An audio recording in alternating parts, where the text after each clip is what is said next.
નમસ્કાર. દાડમમાં જ્યારે ઇથરલ માર્યા બાદ આપણે જે વાત કરી કે 22-25 દિવસથી ફ્લાવરિંગની શરૂઆત થતી હોય, ઘણીવાર જે છે વાતાવરણને અનુરૂપ છે વહેલું મોડું આવતું હોય છે. તો આ જ્યારે નવા નર કે માદા ફૂલની શરૂઆત થતી હોય છે ત્યારે આપણે વાત કરીએ કે કેલ્શિયમ ને બોરોન ખૂબ આવશ્યક હોય છે.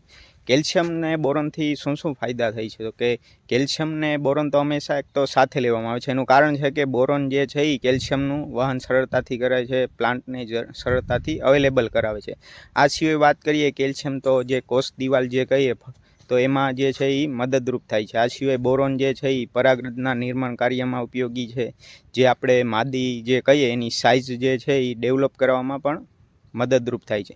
તો કેલ્શિયમ ને બોરોન જે છે એનાથી બીજા અનેક ફાયદાઓ એ છે કે રોગ પ્રતિરોધક થાય છે, ક્વોલિટી સારી બને છે, સાઇઝમાં મદદરૂપ થાય છે. આ સિવાય ફળ કે ફૂલ જે ખરતા હોય તો એને પણ અટકાવે છે. તો આપણે જ્યારે ફૂલથી લઈ અને ફળ જે બનતો હોય આ તબક્કા દરમિયાન જે છે એ આપણે ડોઝ મુજબ જે છે એ કેલ્શિયમ બોરોન વાપરવું એ અતિ આવશ્યક હોય છે.